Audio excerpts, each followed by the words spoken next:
Today on Doomed!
Elon Musk and his DOGE Boys are running amok, wreaking havoc for the past week now in DC. What, it's been a week? What is today? February 5th? Yeah, it's been a week now. Basically, Elon Musk and his merry band of 19 to 25-year-old Doge Boys have taken over DC and are just breaking into computer systems, demanding access to potentially classified information, pouring through payments made from the US government, looking at your social security number, checking out what you're receiving Medicaid or Medicare for, looking through your medical history. They're just absolutely just digging into everything, apparently. Which of what I said have they actually looked at? Literally could be anything, because Mr. Elon Musk, who was a super big advocate for transparency, they're moving to make it illegal to even speak the name of those very boys. The merry band of 19 to 24-year-old, 25-year-old, however old they are. The poor. What is the classic Law and Order SVU meme that goes around with Elliot Stabler? You sick pervert! They're only 19 to 25!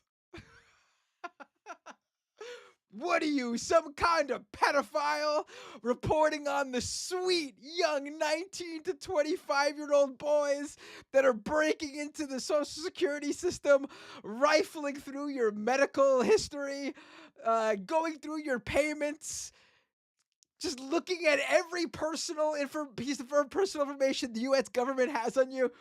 How dare you? Those sweet young nubile boys. Oh my God, what is going on, people? Like, this is insanity. Insanity. Now, to me personally, I don't fucking care how old they are. I don't give a shit. I don't care if they're 19, 20, 25, 45. I don't care. The point is, Elon Musk has assembled a bunch of cucks, honestly. A bunch of bootlicking cucks who will essentially do whatever he pleases. They have no mind of their own. They're just these guys who suck at the teat of Elon Musk and his companies. All of them have some connection to Musk and either Tesla or SpaceX or his social media platform X, the Everything app. They're just a bunch of yes men. So I don't care how old they are. If they were actually qualified for whatever position they've been hired for, which is essentially the guys in Office Space who go and pull people who are 10, 20, 30, 40, 50 years old, their senior, longtime public servants, or even short term people who just joined the public service, to take them into a room and disrespectfully say, "What is it that you do here?" Without any experience in government, without any experience, and even not even okay, let's say you want to get someone outside of government, even like you want someone from the private sector to do this. They're coders. They're tech guys from the tech industry who have a history experience in coding.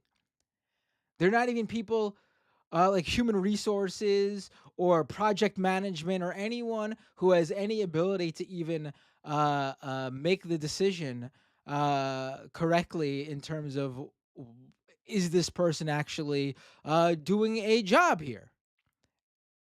Are they fulfilling a role here? And so Wired.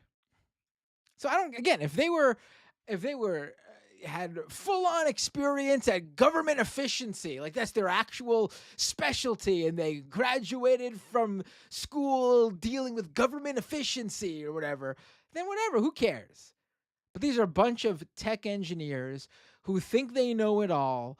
And let's get into a few of them actually. So Wired uh, reported their names, which was a big deal to Musk. He said it was illegal to report their names. These are supposedly government workers, right? Elon Musk, just a few weeks ago, for months actually, has been screenshotting personal information of public employees, government employees, and their salary and how much they make with their full names and putting it out there. But apparently, his young boys, who, by the way, I should also add, a bunch of them, if not all of them, come from Peter Thiel's school of drinking the blood of young men for their own old man vitality. So it's possible that these Doge boys have been fed. Their blood has been fed on by Peter Thiel, providing him with sustenance. Possibly even Elon Musk. Who knows if Elon Musk subscribes to that too? Wouldn't surprise me.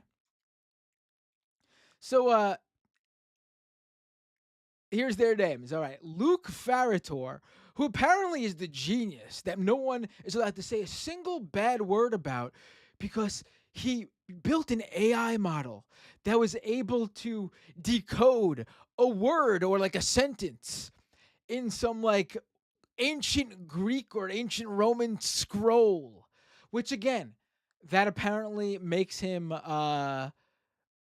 qualified to determine whether long time or sure, again, doesn't matter how long they've been there, whether government employees, public service members in USAID or the Department of Labor, or the Department of Education, or the Department of Energy,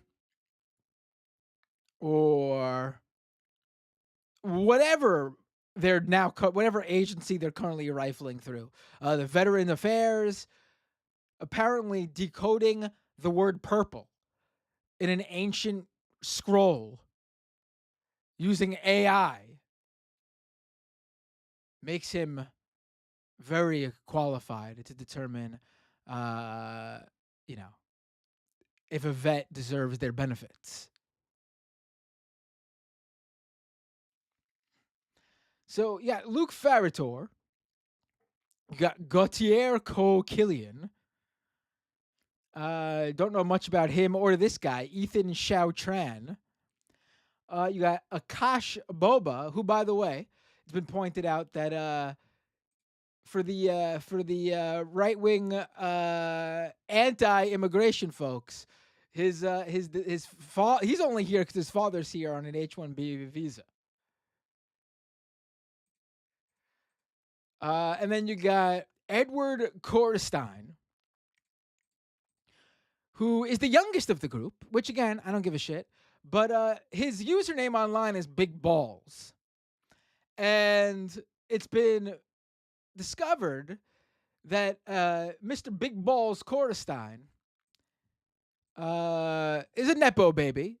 His father is a Wall Street guy who left the big bank he worked at, the Wall Street firm he worked at, to acquire a snack company called Lesser Evil. Perfect name, right? And so he worked there, got a job from daddy, and then worked his way into the Peter Thiels of the world. I'm sure with his dad's Wall Street connections. But it's been uncovered that he also is a subscriber, or was a subscriber, to Andrew Tate's academy, the Andrew Tate University attendee, Big Balls Corstein. And then you got the worst of them all, Gavin Kliger, who is the open neo-Nazi of the group, having previously retweeted Nick Fuentes. And if you're wondering which Nick Fuentes tweet he retweeted,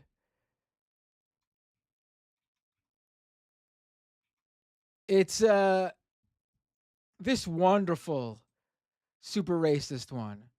This is the guy who's rifling through your personal information right now at the government. This is the tweet that Gavin Kliger retweeted from Nick Fuentes, encouraging young men to flex their adopted black kids instead of the hoods. Now that's fucking traditional.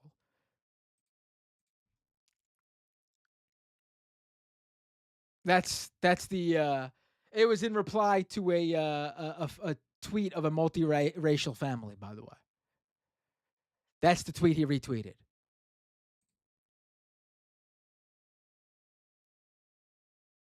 These are the guys going around rifling through your private information right now.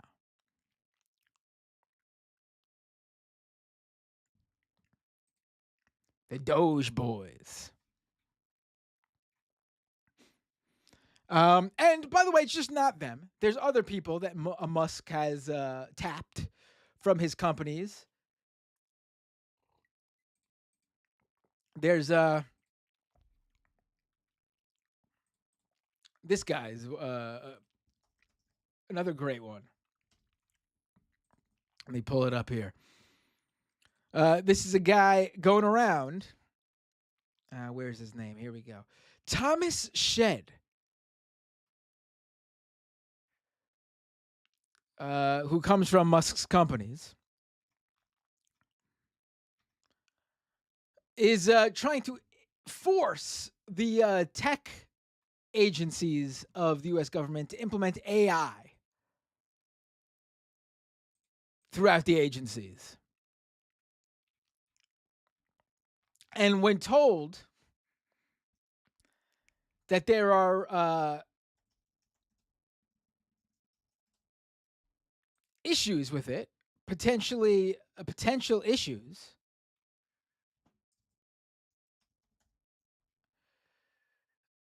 in terms of how the federal government works in implementing this stuff,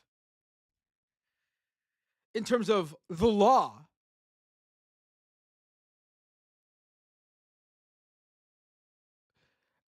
in terms of privacy and how this will butt heads with privacy laws.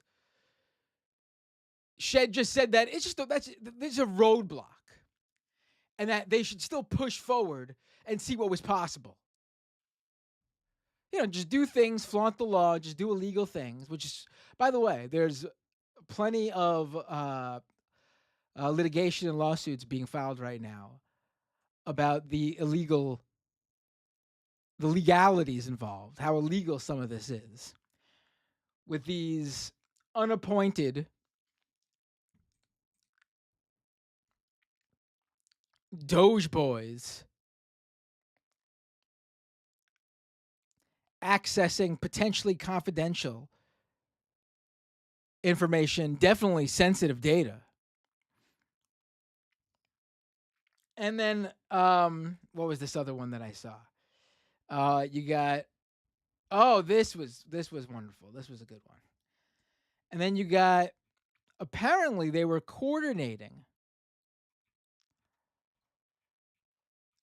This comes from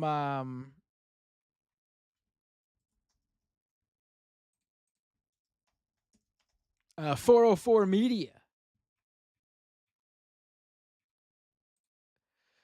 The DOGE Boys were coordinating via Slack,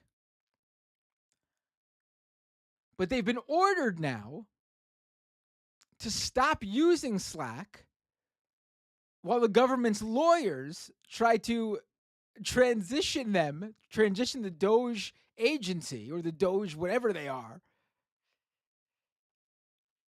to a platform that's not subject to the Freedom of Information Act. They don't want you to file a FOIA request so you could find out what these DOGE boys are saying to each other or looking into or doing. The guys who didn't want a shadowy cabal running the government, who wanted full government transparency, these same guys are trying to make sure the DOGE boys can run havoc across your information, your personal data, in total secrecy.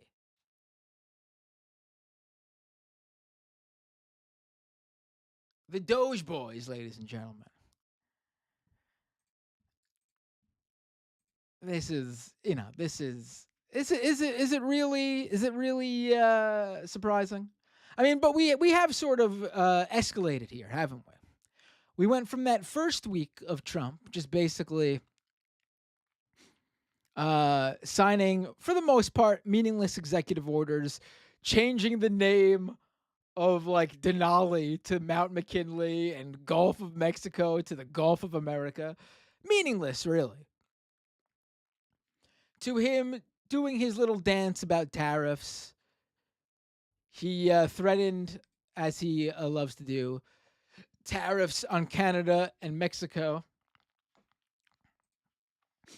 And then he went ahead and canceled said tariffs after speaking to the president of, of Mexico and speaking to the Canadian PM. And he said they gave all these concessions, troops at the border, 10,000 troops at the border, this and that. And then you find out that they fucking rolled him. Either they rolled him or he knows he got rolled, so he's pretending he got something out of it, because what they said they gave him were things that were already agreed upon and announced before Trump became president. The additional, 10,000 troops, for example, that's going to the border from Mexico was already planned before. There was a press release out there from before Trump came, from a few weeks ago or a month or two ago. Same with Canada. But then you got his genius supporters claiming he did something, because he told them he did something.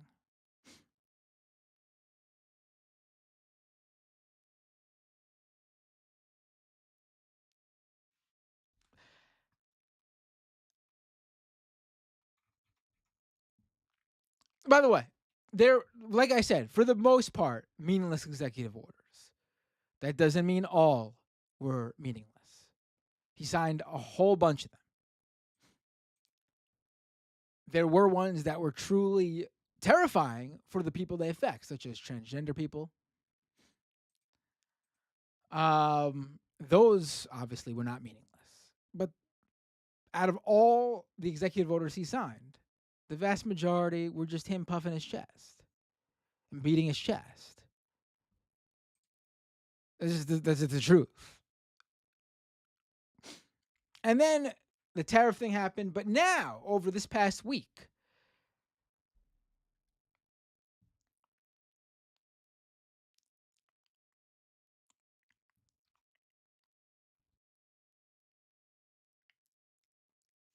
you have the ramp up of truly harmful acts like that executive order attacking trans people. So they've basically the first act of Doge was to get Trump to basically shut down USAID. Now, what is USAID? USAID is basically the agency that ramps up, this is not how the government obviously explains it to people. Let me see how they, all right. So the United States Agency for International Development is an independent agency of the U.S. government that's primarily responsible for administering civilian foreign aid and development assistance. So it's basically their way of sending money to organizations overseas for various assistance programs. And while I was going to describe it, because this is accurately what it was used for, this is basically the U.S. government's way of obtaining soft power throughout the world. Basically, their way of, you know, obtaining or, sort of co-opting instead of, having to go to war. It's a way to influence other countries without having to attack them, basically. It's the best way to describe it. Or get into more combative situations with them. And honestly, it's sort of incredibly useful to the US. It enables them to do, a lot of various things around the world. But these are the sort of things that makes America the sort of world power that it is. And without that, other world powers are just going to take over and slide in, which is going to hurt the US's standing across the world. Which, depending on how you feel about that, maybe that's a good thing to you. But these guys are the ones batting their chests again, claiming that this is only going to help the US's standing in the world, which is, funny. But what does this mean, basically? What is stopping the funding of these various projects that USAID sends money to? Basically, it means ending programs that, for example, help fight AIDS and HIV. Programs that help children. Programs that fight hunger.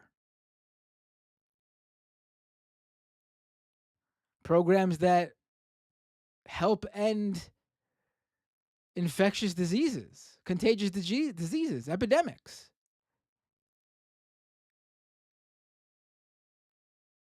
Programs that stop aid from being administered in war-torn countries.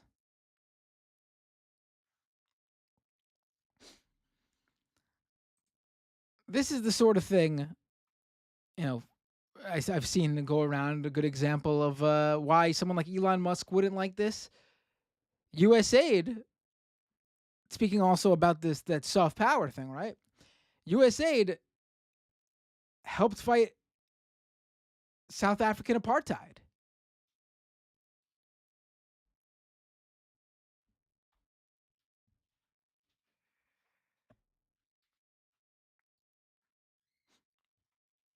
It integrates the US in these countries so that the US's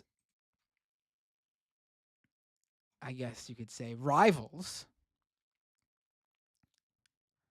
can't swoop in and undermine the US, but that's exactly what they're going to do now.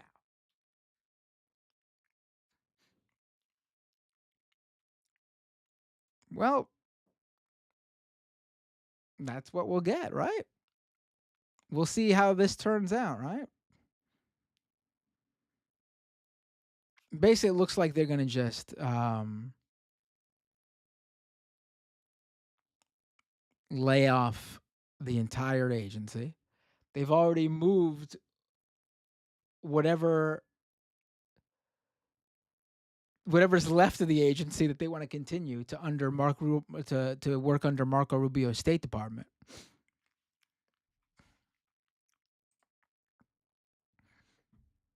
But, these are the cuts. Their annual budget was like 50 billion, which again is what? Like 1% of the entire budget.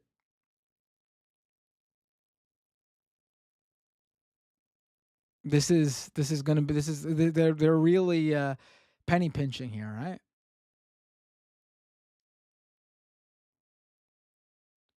It's like you got a stack of money, stack of hundreds sitting on the armrest of your couch, labeled the military industrial complex, Department of Defense. But instead, you're searching for pennies in the couch cushions instead of taking a look at that stack of money sitting right there in the armrest. These guys are jokes. These guys are jokes.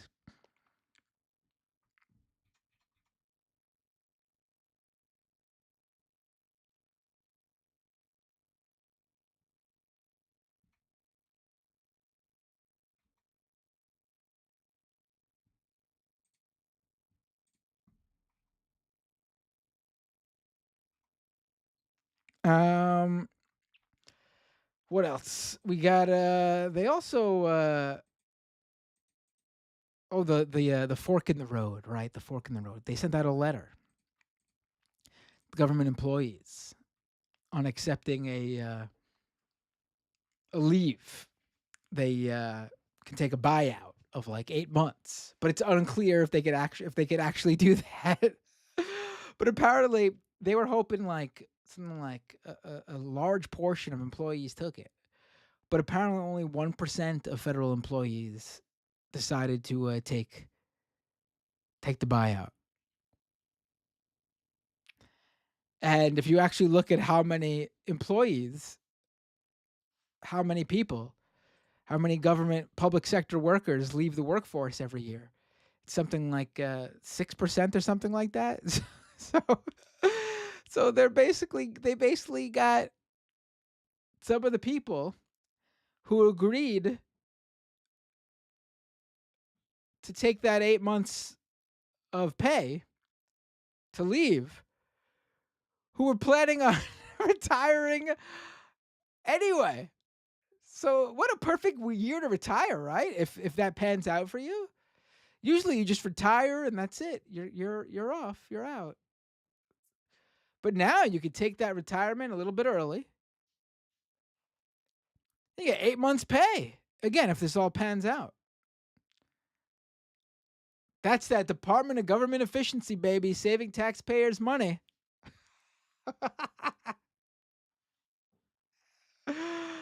Oh, that's great. Good for those government workers, man. What a perfect year to retire. Man, boomers always get lucky, right? They age into the perfect time, they age out of at the perfect time. Those boomers always in the right place at the right time. Success always finds their way to them, right? But hey, these are the boomers I'm not complaining about. Get your bag, retiring government sector boomers.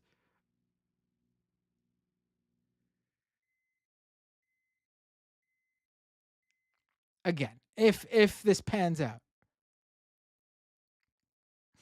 I personally wouldn't take it. I don't trust them. Let them try to fire you. Let them try to lay you off. It'll all be caught up in years of litigation.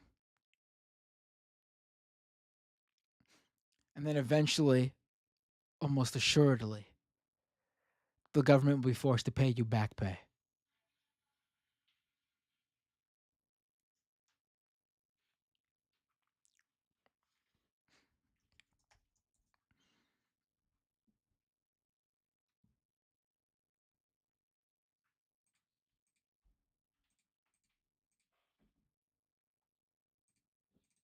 Uh, let's see. Wait, why are there posts saying have I been drinking? What? What's going on in the chat? Why? Because I'm feeling a little bit frisky today. Wasn't drinking. You guys know I'm straight edge. Feeling a little bit frisky. I've been what's the phrase going around right now online? Dark woke? Like dark Brandon, but dark woke? Yeah, I'm feeling you should have seen me on Twitter the other day. Today too. I'm going at people. See, gloves are off, man. You could be a doomer, or you can fucking say, they've peered back, they've peeled the whole shit back.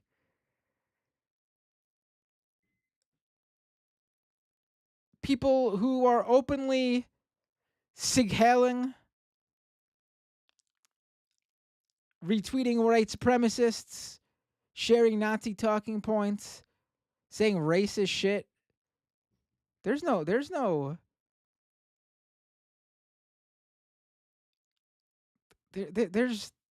consequences for those guys anymore. So why should you walk on eggshells and be nice? We'll do the dark woke version of saying fuck it. It's time. Honestly, it's time that we're dicks to these guys.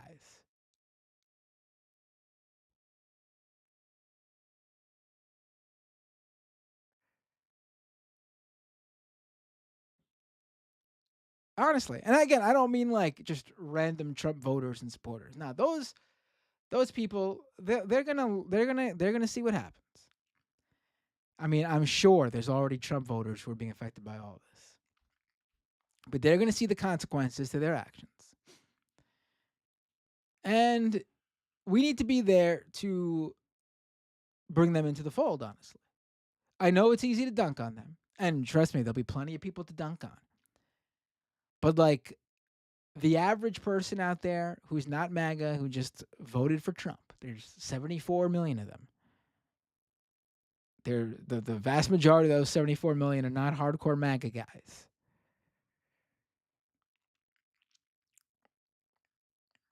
Those people will accept and discuss with and show them the how things led to this and how they, you know, were duped. But the guys out there who I'm seeing saying that apartheid was justified, which I saw today from someone that Elon Musk regularly interacts with and Grimes follows, those people, it's time for them to get, like someone said in the chat right now, get stuffed into lockers.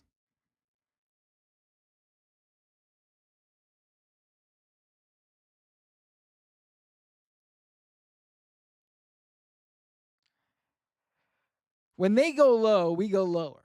Exactly.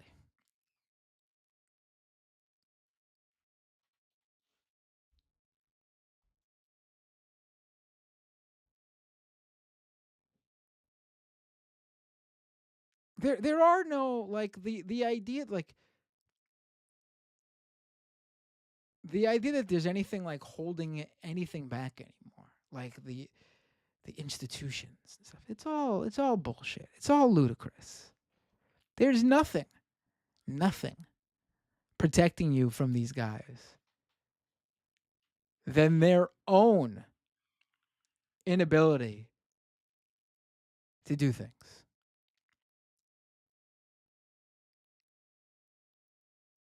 There's no like stopgap higher power that's protecting you.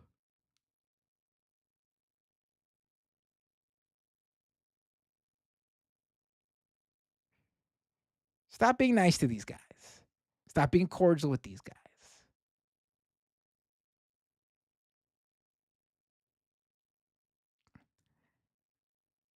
And oh, what's the famous quote?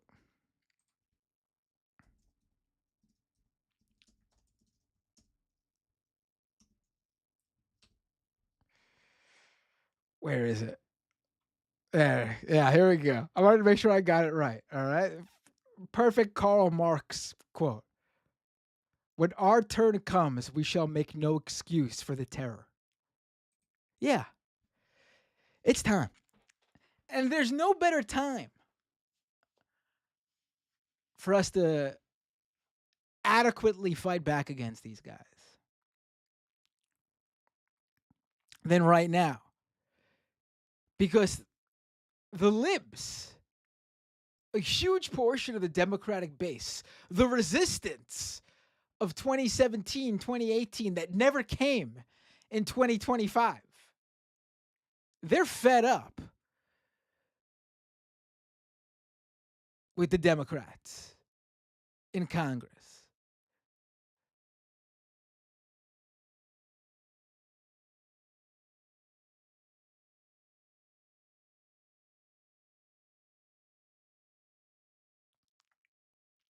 There's no better time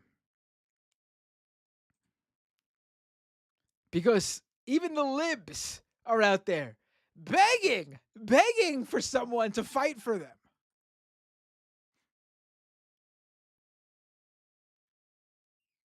And nobody's coming.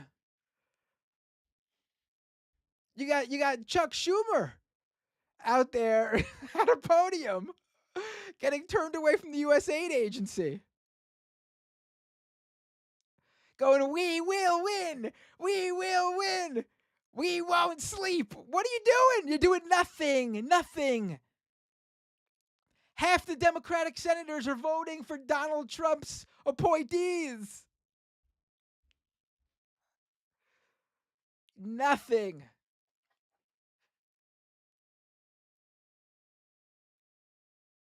So it's time. It's time. Enough of the bullshit. Enough of the bullshit. Enough. It's enough bullshit.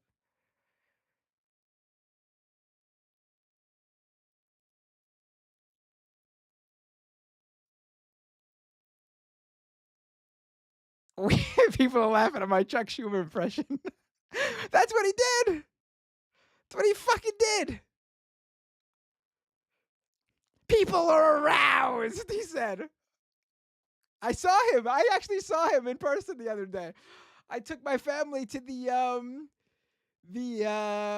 the Lunar New Year parade in Queens, and he was there. He was there. He was in the parade. He was walking around. And you know what he said? He said he looked at the crowd. He stopped and he goes, "I love this community. I'm wearing my red socks, my red tie, because they were Chinese." That's what he did. I have the video. That was quote verbatim what he said. He showed off his red socks and red tie and shit. He's like, "Look at my red socks. I love this community."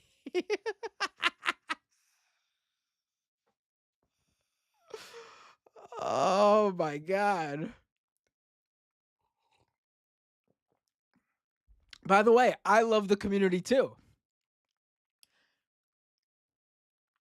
But my love for them, if I was congressperson, would be fighting for them not wearing the colors of the China's flag.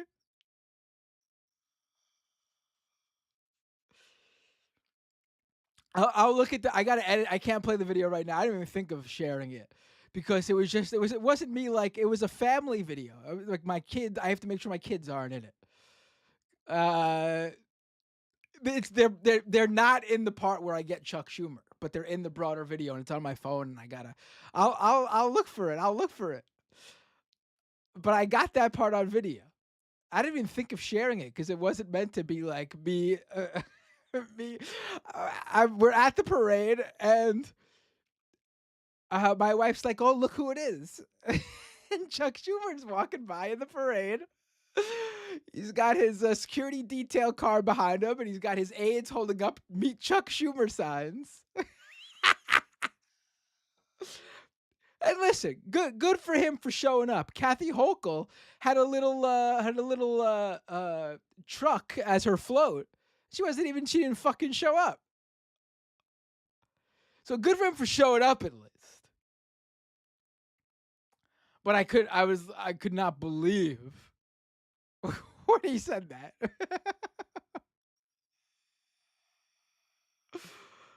And if my kids weren't there, I might have yelled something at them.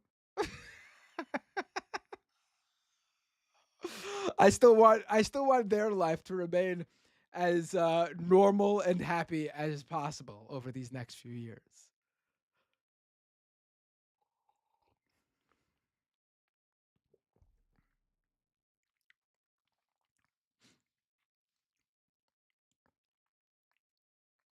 So yeah, that's who's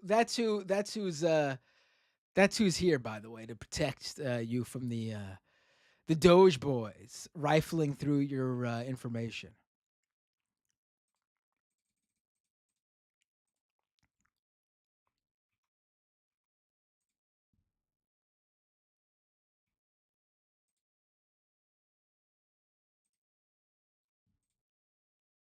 So yeah,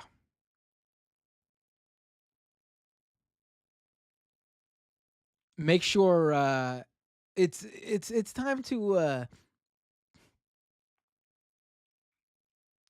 it's really time to take these guys head on.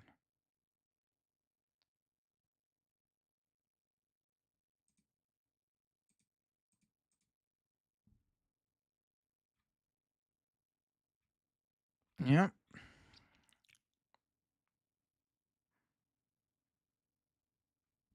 All right. Uh, there's so much more to talk about, but people are saying in the chat I need to stream more. I need to do more shows. Yeah, I do. I do. I wish I could do this full time. Honestly, I got the newsletter. By the way, I haven't done the official launch yet. I mentioned I was going to, but I got wrapped up in all these things. Doomed came back 2 weeks ago. Scam Economy came back last week. I'm actually because Scam Economy is more of a podcast show. I wanted to edit the live stream a bit, so the Scam Economy podcast episode will be going up shortly. I didn't get a chance to put it up yet, but it was based on it wasn't it was timeless. It was evergreen. Nothing with the Scam Economy episode that but this week my latest newsletter piece came out. An exclusive. I broke the story. There was no one who got there before me. About how Donald Trump's X account, some old posts of his were hacked by crypto scammers who, using expired Bitly short URLs that Trump had previously posted links to, they were able to hijack his posts and insert their own links to buy their scam meme coins in old Trump tweets. And they were showing up in Trump's old, like 2011, 2012, 2013 tweets. And no one noticed this.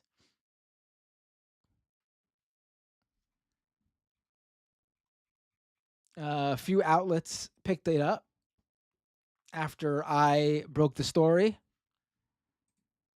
The president of the fucking United States, his posts were hijacked by crypto scammers. And it was barely a blip.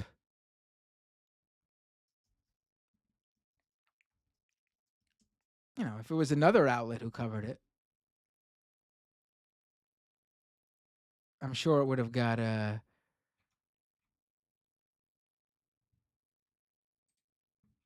plenty of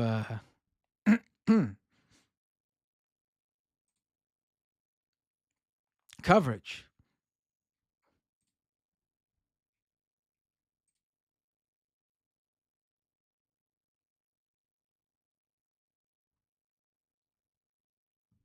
But little old me.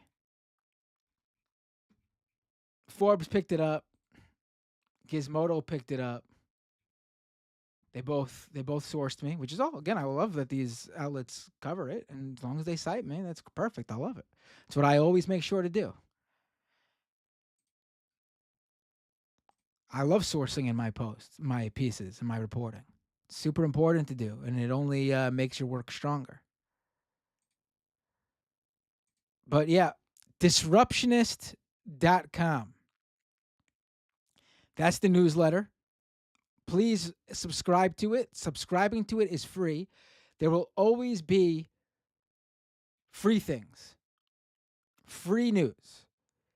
Any big reports like that one,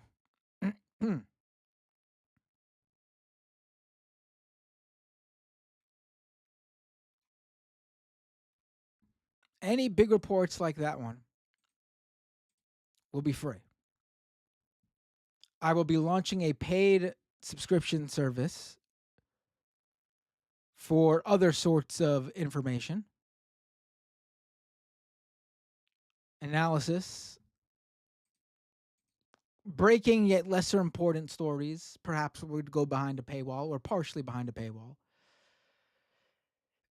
I've discussed this before. I really want to put as much out there for free as possible. I think information should be out there, but unfortunately, it is becoming harder for me to do that for free because I don't get paid enough.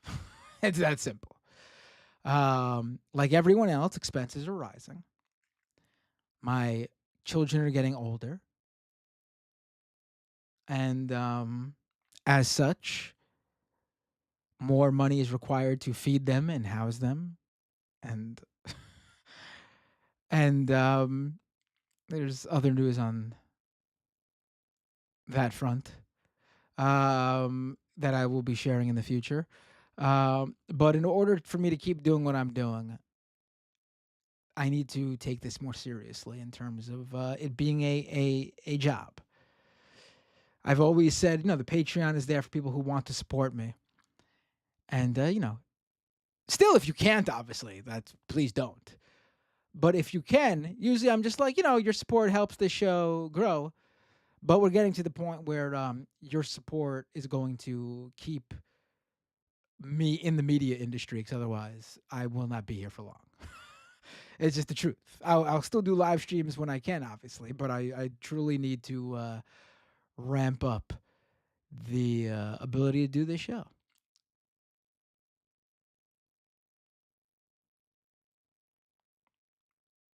Um,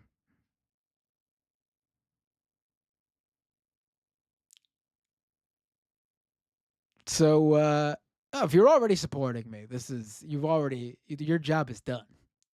I'm not asking you if you just want to give me the $5 you already give me on Patreon or YouTube or whatever. Again, if you want to give me $0, that's cool too.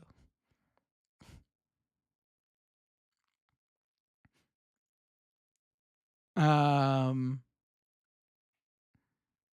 but that's my fault. I never wanted to really. I feel gross asking for money. Honestly, it really does make me feel weird. It's just the truth. I was born with that. with that disability of feeling gross when asking for money.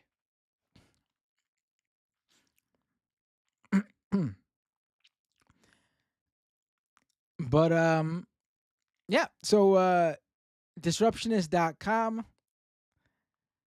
patreon.com/mattbinder to support the podcast and live streams. Patreon.com/mattbinder, I should say. You can also, what else can you do? YouTube.com/mattbinder, twitch.tv/mattbinder.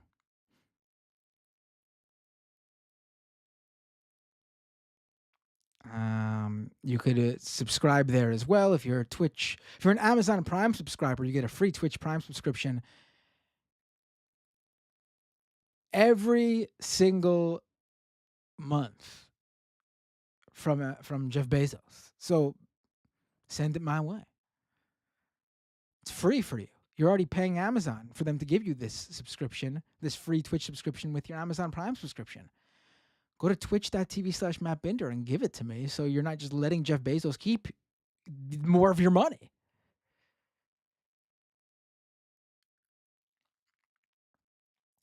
I feel a little bit more. There's people discussing my inability to promote. I feel a little bit more. I don't know why, honestly. I guess because I have that. Like, let me read Jeremy Walker's super chat. Jeremy Walker with a super chat. You have that majority report spirit when it comes to subscriptions. LOL. We get it, man. No worries. Yeah, I think it's just with like live streams and the podcast for some reason, because I just view them as like, even though I've definitely broken news and original reporting, and I've put a lot of time and effort into this stuff, it still just sort of feels like, I don't know, just like from my majority report upbringing, maybe, that it just is like hard to ask for money for that. I feel a little bit more comfortable with the disruptionist thing when I launch the paid thing of it, which I'm going to do very soon. Should have been done already. It's my bad. Because people are used to sort of paying for, magazines or newspapers, or even like online paywalled stuff that I personally, I guess, because my own like view of this is like I never really paid for myself for podcasts or YouTube videos. So it makes it a bit like, I guess, more difficult for me to ask people to pay for them. Do you know what I mean? But if that's what you prefer, if you prefer to, send money through YouTube or Twitch, go ahead. That's the place to do it. All right, folks. That's the free half of the show for you freebie podcast listeners. Now I'm going to go to the second half of the show, where for a little bit I will take your calls. Let me open the phone lines now.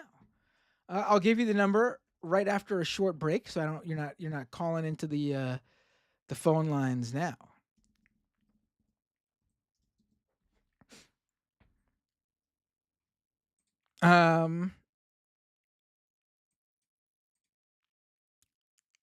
I will be on the Majority Report on Thursday. I will be on Leftist Mafia on Thursday.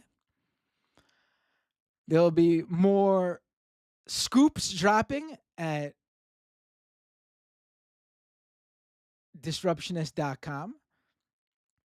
And with all the other things I'm trying to do, there will be videos dropping on YouTube very soon as well that I'm trying to get out there. I'm just trying to find a way to make the process as quick as possible so I could do all this. I will say I do feel sort of rejuvenated by everything going on. I remember telling you all how I was feeling sort of burnt out.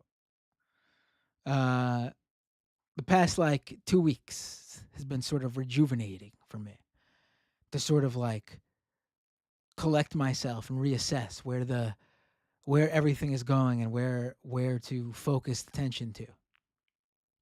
I mean, I think you could see it by me ramping up online and my output there too.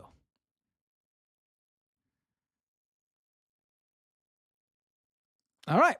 Give me a minute to get a drink.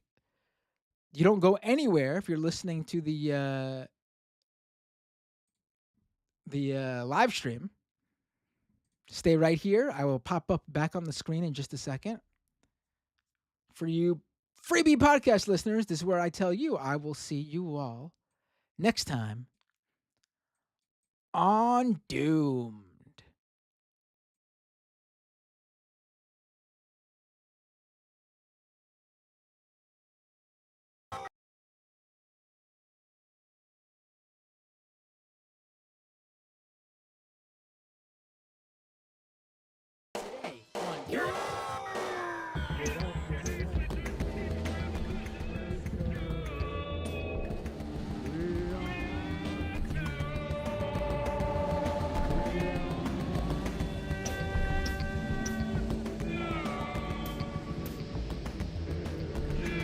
Ecological collapse, corporate fascism, corporate journalism, police brutality, voter suppression, austerity economics, education masses, rampant homophobia,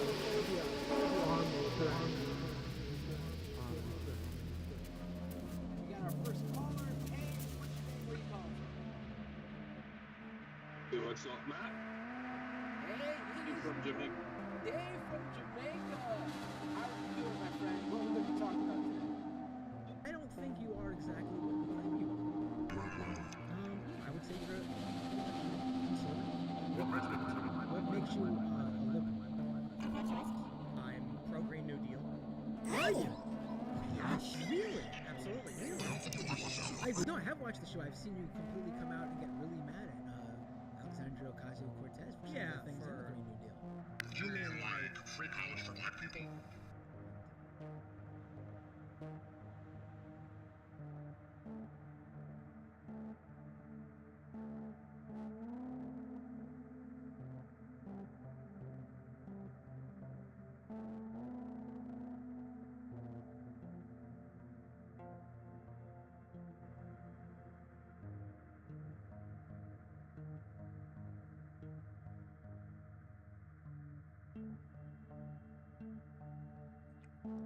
All right, we are back. Let's get right to it. Where the fuck did I put the phones? Hold on. This didn't work. You're supposed to log me in, and it sent me right back to the login screen. Here we go. All right, phone lines are open. 646-303-7337.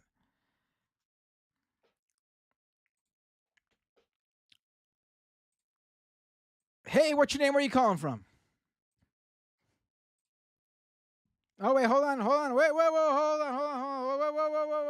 on, hold on. Now, Hold on, according to hold on, your hold new on, leader, hold on. you overlord.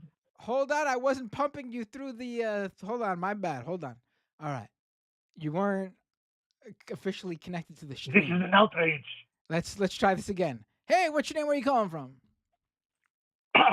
Please, is this the commie bastard Matt Binder? Yeah, it is. Please introduce me. This is I, Michelle. All right, everyone. This is the president of Argentina, Javier Milei. Shay. Yes, soon to be the under president of the deeper south, as your president has been telling me, as long as I let him win golf. But I don't play that game, so it's easy. It's an easy concession, as I see that as it's happened with Canada y Mexico. Oh yeah. Strategy, my friend, strategy. Yeah, it's been a great strategy for the. It's It's a brilliant I strategy. want to get a hold of. Do you know, since they're your enemies, what I can get a hold of these like young fellows that can help me with destroying my own economy? Oh, where we could get you get your own With Doge these, Boys? with these boludos, Toki boys.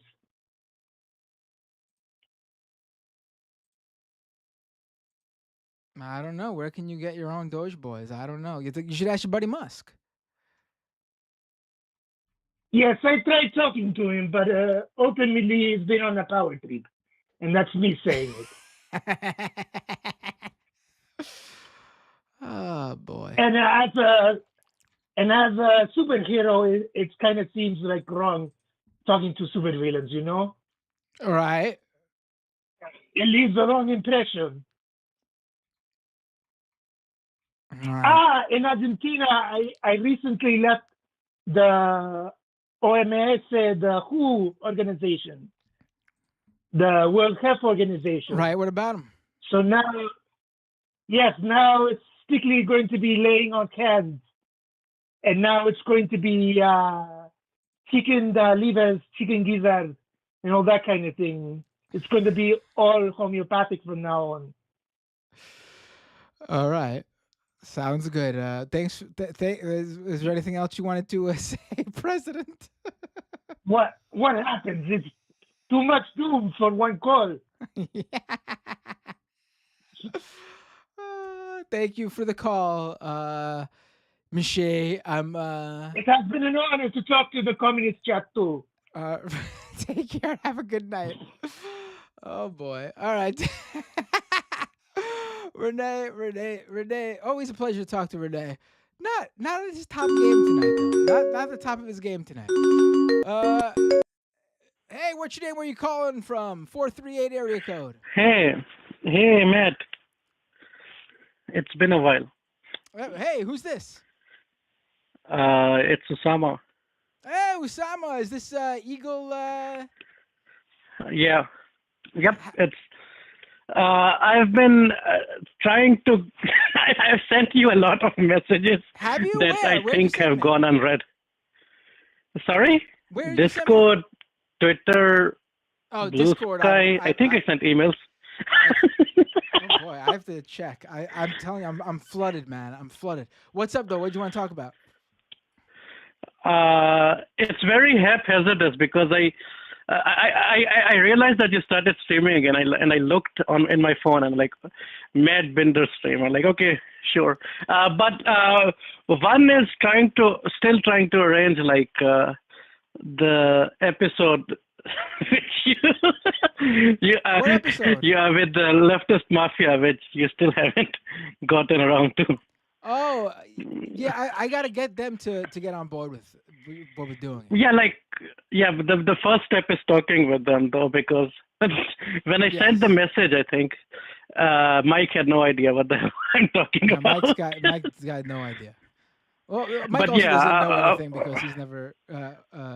He's not. Yeah. Okay. Go ahead.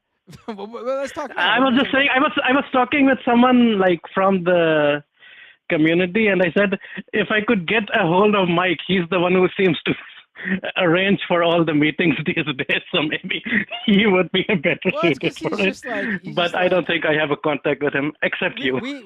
Anyways, they originally said they wanted to pull back on guests, and we did. Okay. And then all of a sudden, the new year comes, and Mike's booking people left and right. So I don't know what the current state is. But I think I had said on this show too, like. Leftist mafia wanted to pull back on guests for a little bit at least, but the message was received and then it never went, never went back. But go ahead. What do you want to talk about? I mean, like the world's all over the place, so there's a lot to talk about in American politics right now as well. That's why I was hoping for December, because December was a lull period, but everyone was really depressed in December. But yeah, your episode is something related to DOGE. That's such a bad name. Such a bad name. The DOGE Boys. Yeah, so this guy has taken your treasury hostage, basically. Yeah.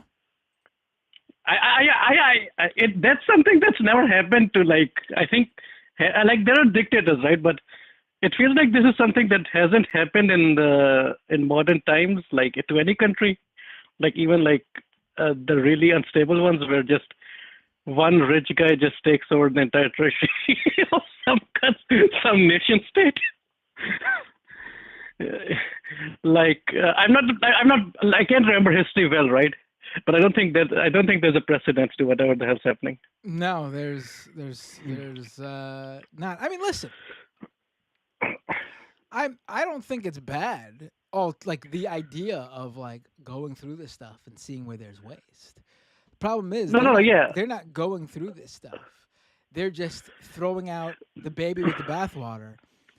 And also, what they think is waste is not what I think is waste. The problem is that it's redundancy. Like every country needs a redundant system.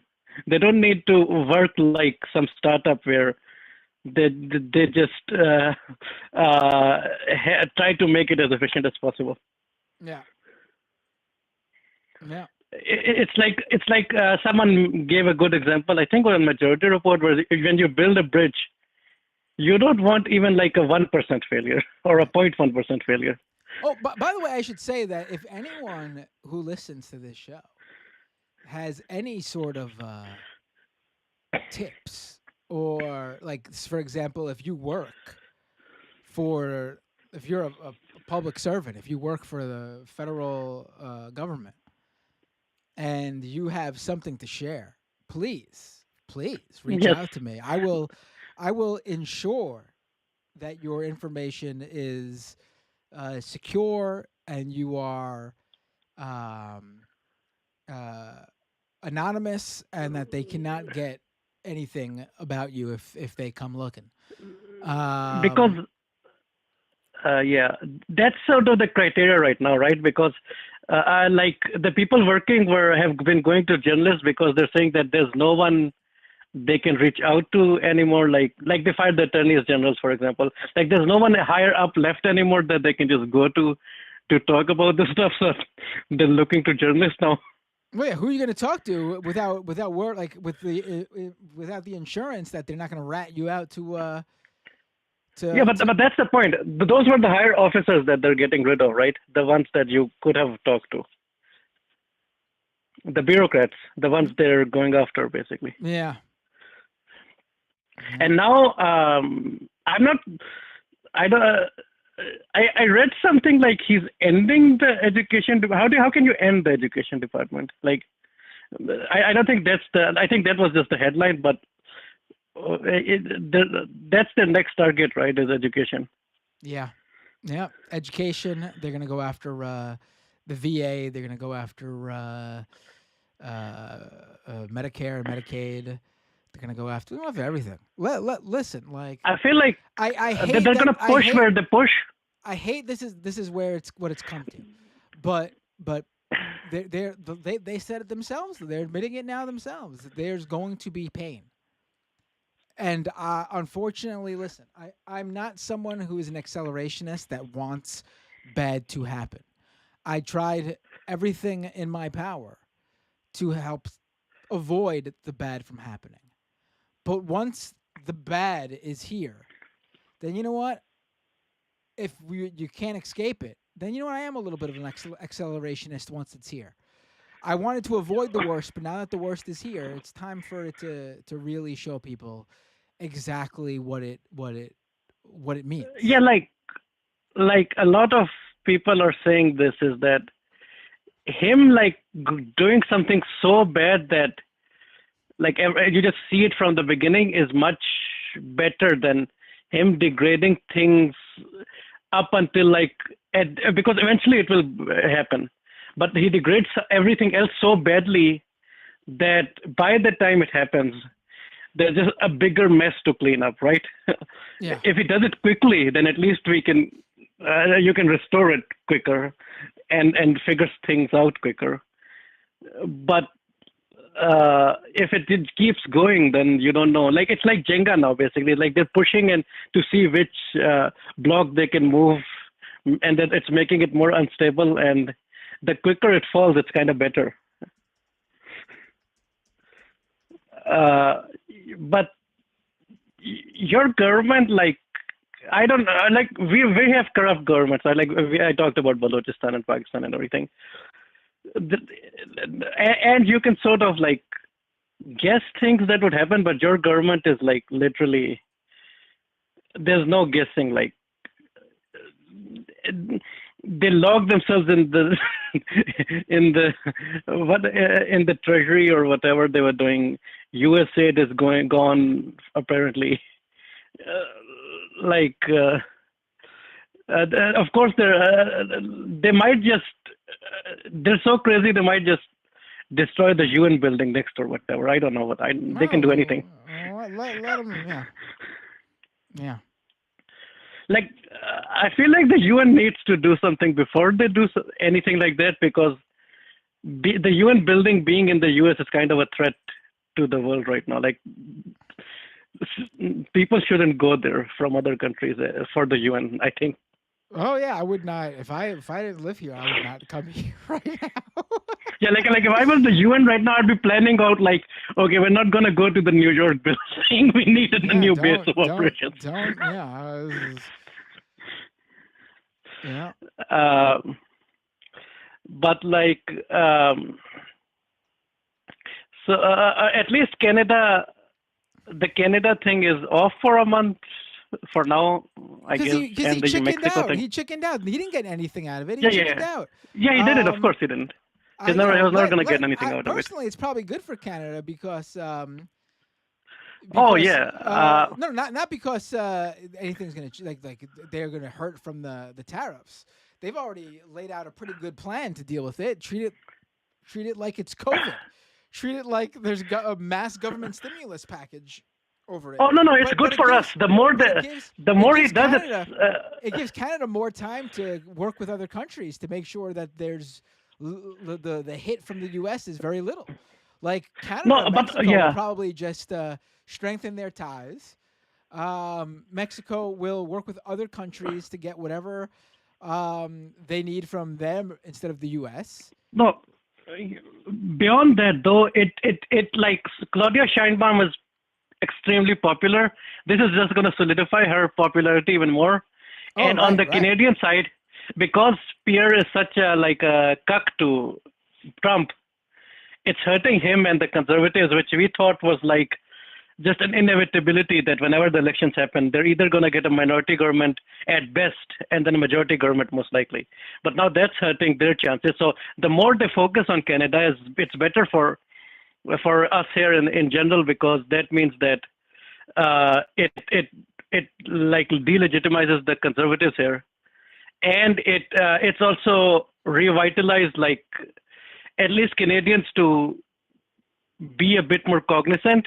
And apparently like there's signs of like this is made in Canada, and there's like this sounds like a bit cheesy, but I feel like I don't like nationalism, but for this particular thing it's kind of good of like, oh, this thing is made in the US, don't buy that. Like people are saying that to other people.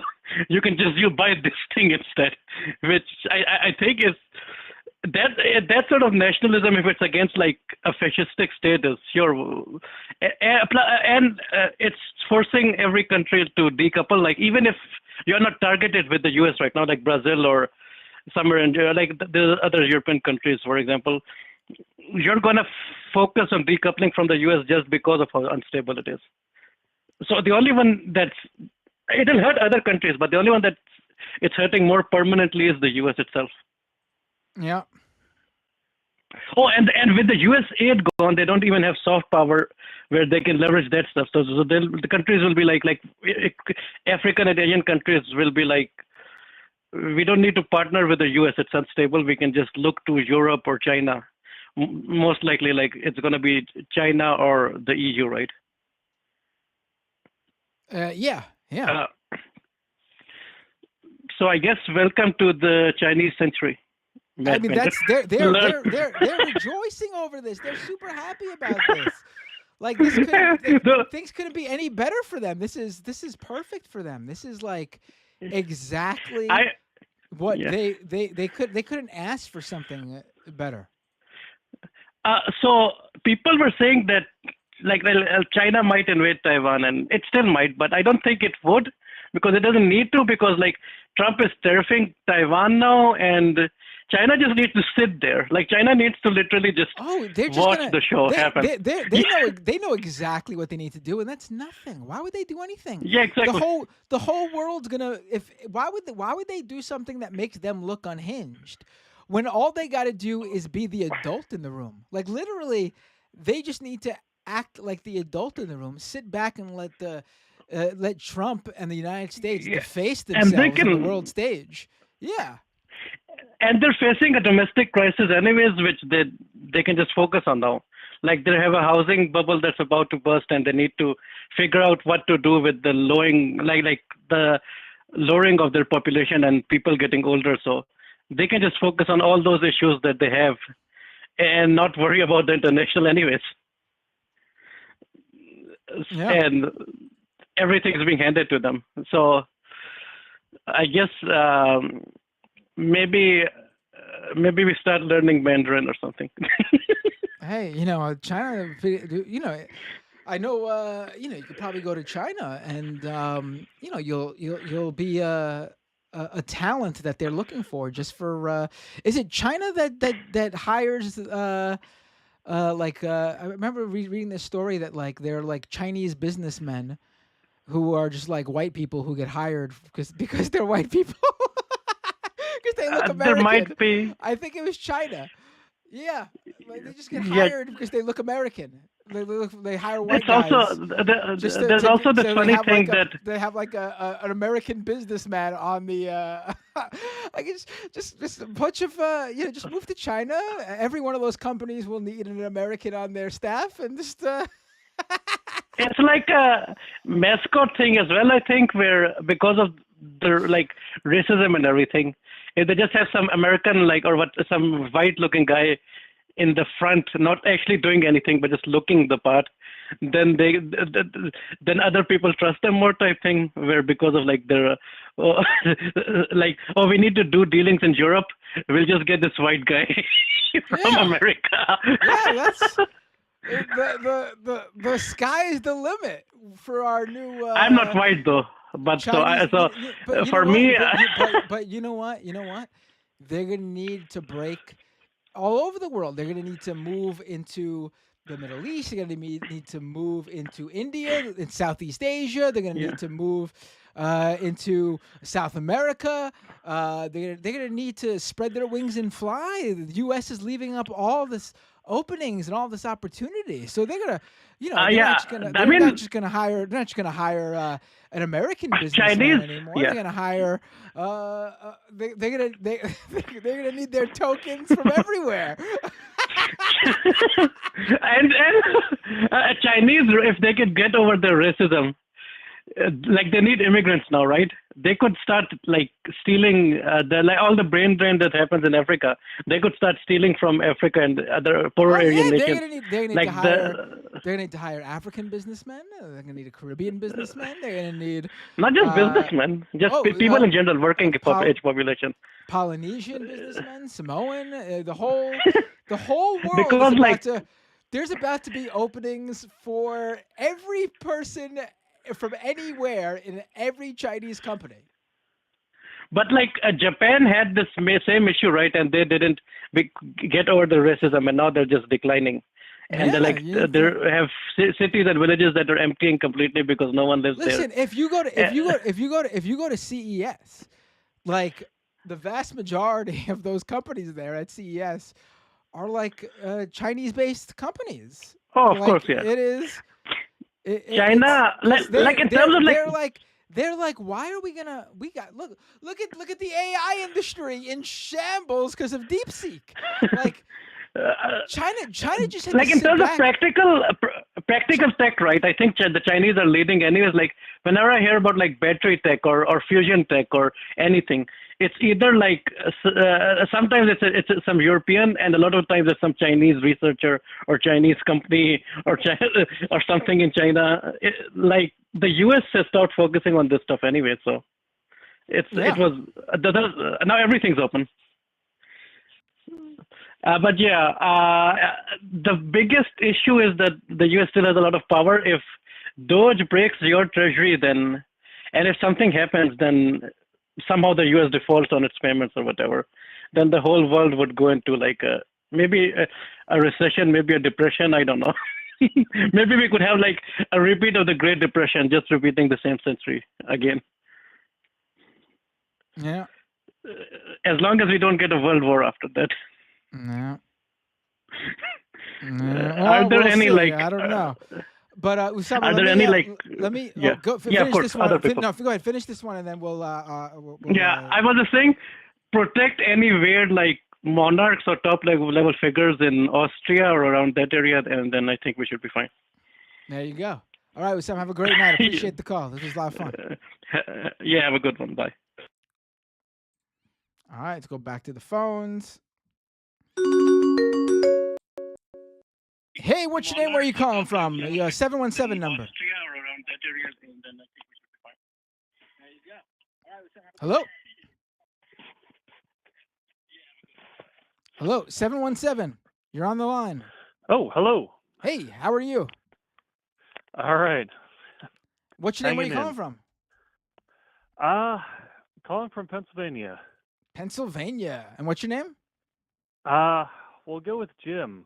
Sure. Yeah, you don't got to give me a real name. You could just give me something so I'm talking to a person with an Yeah. identity. Yeah.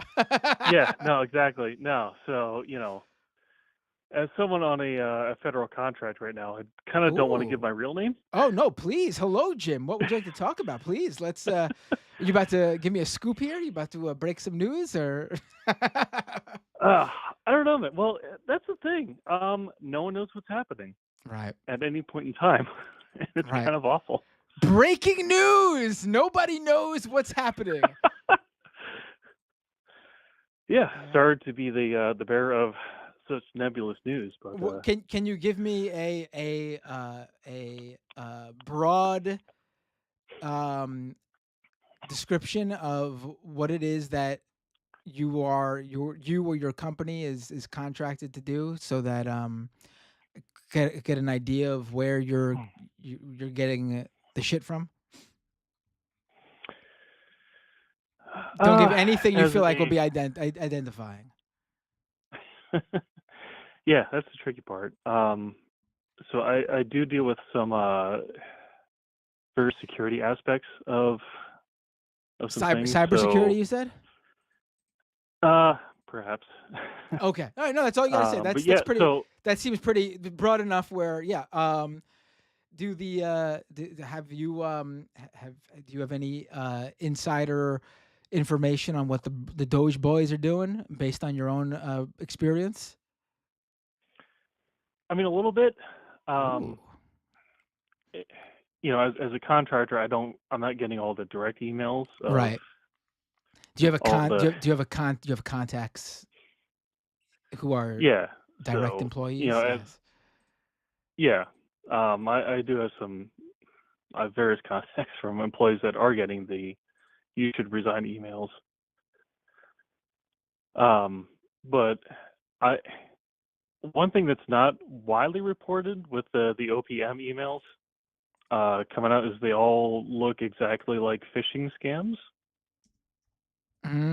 And I don't know how much of that is the fact that they're all 19-year-old kids crafting these, and how much is the fact that they're not official OPM employees. They're just this random sect sending out emails. Right. But anytime one of those comes out, all of the agencies have to reach out to the OPM and like, hey, are we supposed to respond to this? Is this real? Which is kind of terrifying, as someone dealing with the security aspect. Right. And I mean, honestly, it sounds like an absolute playground right now for actual scammers who know that hell they just need to send some of these emails out to .gov email addresses and shit. It's never been a better time to be mistaken for an official email. Yeah, basically, like the initial one we got was just, hey, this is a test to make sure we can email everyone from one email address. Respond, click on this link, and say yes. And like, all the red flags were were up on that one Right. because obviously, yeah, you can just email everyone with just an email address, but as we would find out later, it's just some 20-year-old kid sending up a random email and trying to email all government employees. Right. Jeez. But yeah, so I'm in the state where I'm being told that according to one of Trump's many executive orders, we all have to stop teleworking and be in the office full time. But also, we don't know if contractors need to go back full time. But yes, they do. But no, they don't. Oh my God. My particular group went from having a 4-month rollout plan to make sure everyone has a space to work when they're in the office, make sure we have enough buildings, make sure we have the network infrastructure to handle everyone coming back to the office all at once. Right.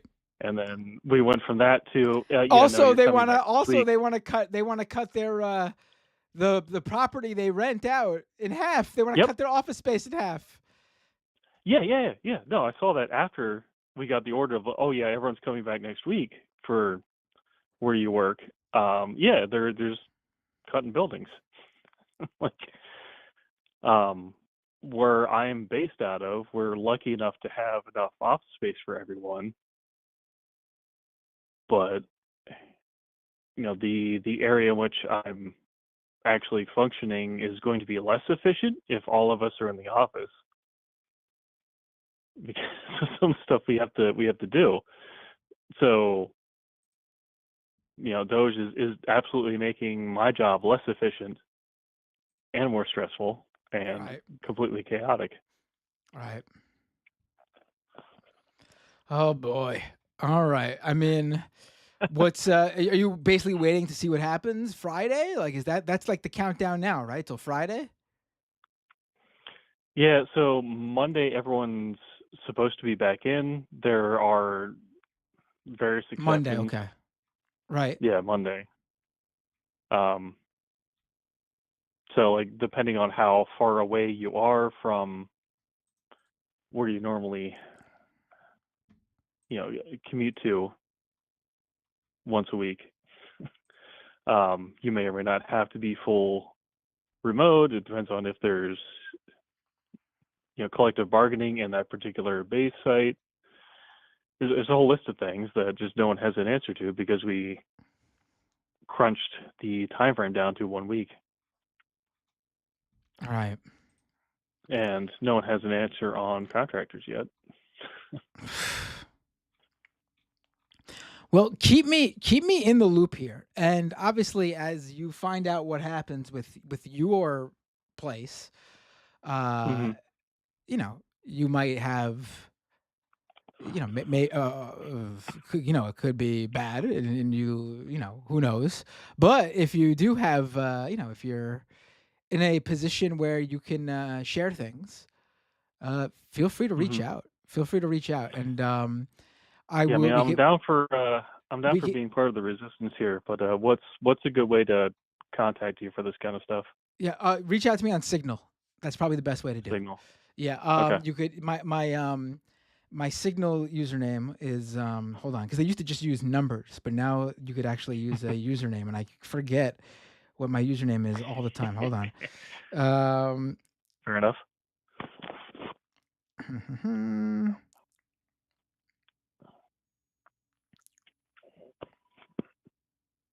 Okay, my username is Matt Binder period 01, because everyone on Signal needs a username, a number after their username. So Matt Binder period 01. Reach out to me on there.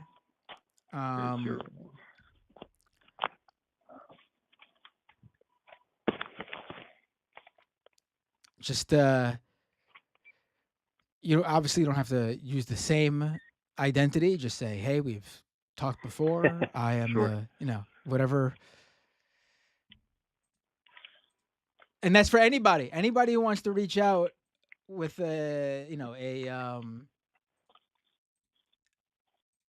also I have a Proton mail email address, which is supposed to be safer to use because, as you know, they encrypt their emails.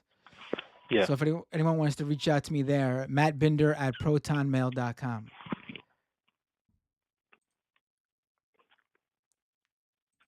All right. Excellent.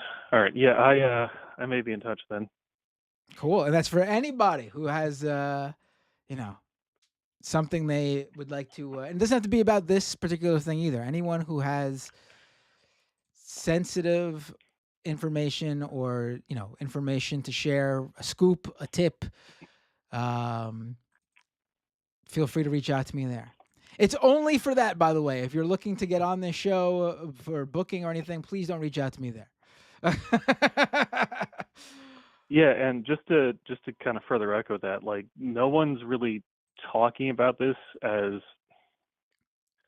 like it's way more frightening what's happening with this stuff than what pretty much everyone's reporting on. Like the amount of security breaches that DOGE has just done and been allowed to do is terrifying. Yeah. Like we have all kinds of stuff in place to prevent this exact thing from happening, and the Secretary of the Treasury just opened everything up, and it's horrifying. Mm-hmm. No, yeah, it is absolutely. And we don't know where they're going next.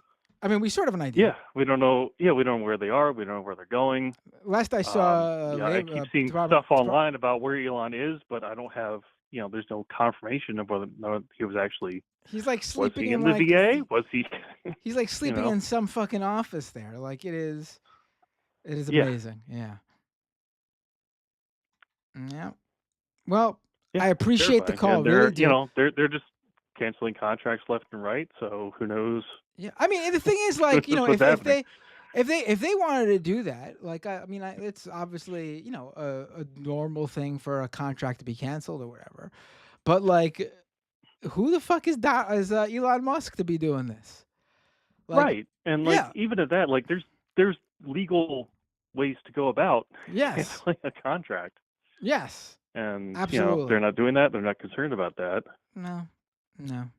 At all. And one of your previous callers was saying that, like, I agree that there might be some waste we could look at trimming down. Of course. Yeah. No, listen, but that's going to be in every institution.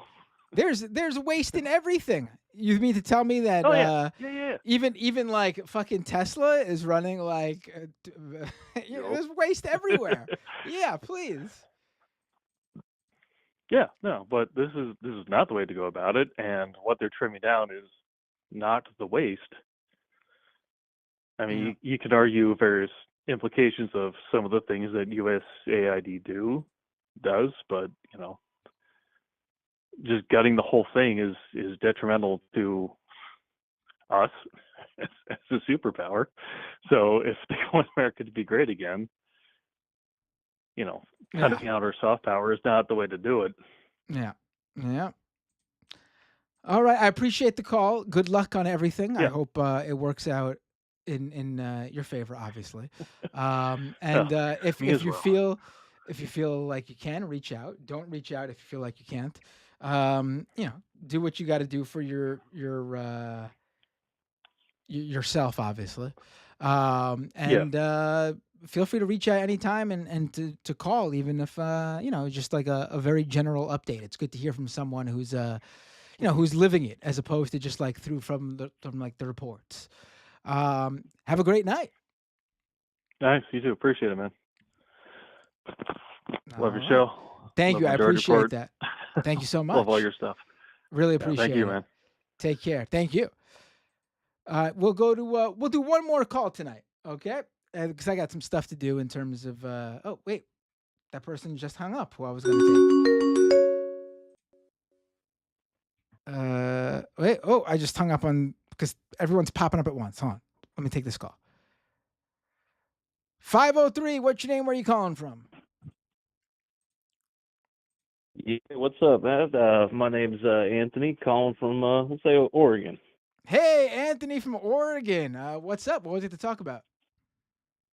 I just thought I'd call, chat, and see what your thoughts on the Medicaid situation is. I actually help people get like benefits and stuff. We'll just say so. I've had some interesting experiences these last couple weeks. Thought I'd Oh, get please. your First thoughts. of all, whoa. First of all, please share those experiences.